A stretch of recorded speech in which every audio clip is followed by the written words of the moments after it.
जय श्री सीताराम जी की। श्री रामचंद्र जी का अपने ऊपर स्नेह जानकर भरत कहते हैं, हे देव, आपके राज तिलक के लिए गुरुजी की आज्ञा पाकर मैं सब तीर्थों का जल लाया हूँ। उसके लिए क्या आज्ञा है? मेरे मन में एक बड़ा मनोरथ और भी है, परंतु भय और संकोच के कारण कहा नहीं जाता। इस पर राम जी ने कहा, हे तात, जो तुम्हारे मन में है सब कहो। प्रभु की आज्ञा पाकर भरत जी प्रेम पूर्ण वाणी से बोले, चित्रकूट के पवित्र आश्रम, तीर्थ, वन, पक्षी, सरोवर, नदी और झरने, पर्वतों के समूह और विशेषकर आपके चरण चिन्हों से अंकित भूमि अगर आज्ञा हो तो देखाऊं। श्री रामचंद्र जी बोले, हे तात, अत्रि मुनि की आज्ञा सिर चढ़ाकर तुम निर्भय हो वन में अवश्य भ्रमण कर सकते हो। हे भाई, अत्रि मुनि की कृपा से यह वन मंगलदाता, पवित्र और सुंदर व सुहावना है। ऋषियों में श्रेष्ठ अत्रि जी जहाँ आज्ञा दे वहाँ तीर्थों का जल रख देना। प्रभु के वचन सुनकर भरत जी ने सुख पाया और प्रसन्नता पूर्वक मुनि के चरण कमलों में सिर निवाया। समस्त मंगलों का मूल श्री राम भरत संवाद सुनकर स्वार्थी देवता सूर्यवंश की बढ़ाई करते हुए कल्प वृक्ष के फूल बरसाने लगे। भरत जी धन्य है और स्वामी रामचंद्र जी की जय हो। देवता प्रसन्न होकर बारंबार यही कहने लगे। विशिष्ट मुनि, राजा जनक और सभा के सब लोगों को भरत जी के वचन सुनकर बड़ा आनंद हुआ। राजा जनक जी रोमांचित होकर भरत जी तथा राम जी के गुण समूह और स्नेह की बड़ाई करने लगे। सेवक और स्वामी दोनों का सुंदर स्वभाव है। दोनों का नियम और प्रेम पवित्र से भी अति पवित्र है। मंत्री और सभासद भी अनुरुक्त होकर अपनी अपनी बुद्धि के अनुसार बड़ाई करने लगे।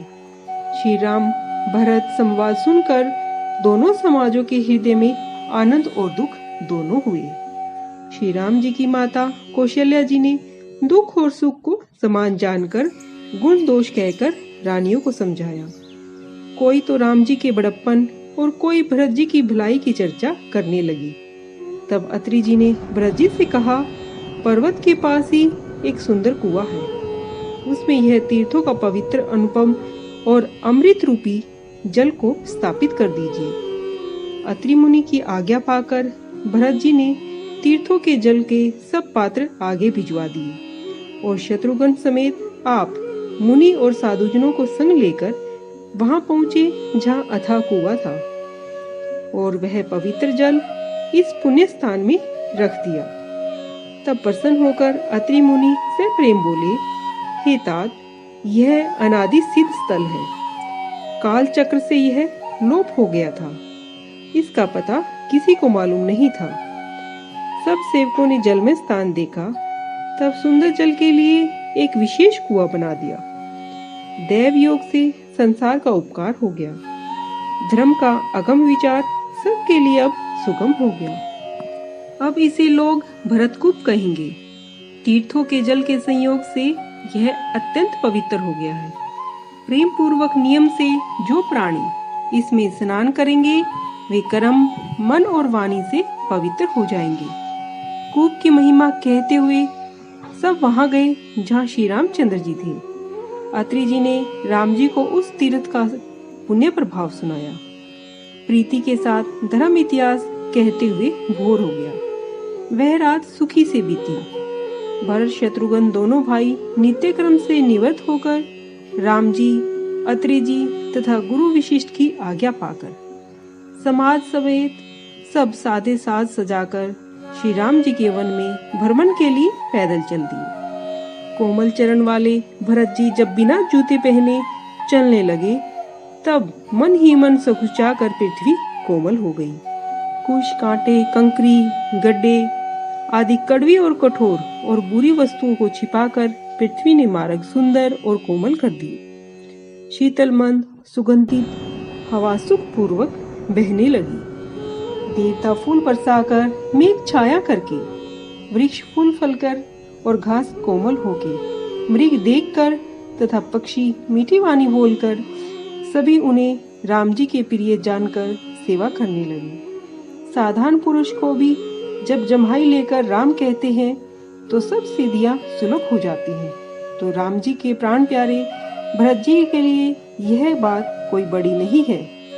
इस प्रकार वन में भ्रमण करते हुए भरत जी का नेम और प्रेम देखकर मुनि सकुचाते हैं।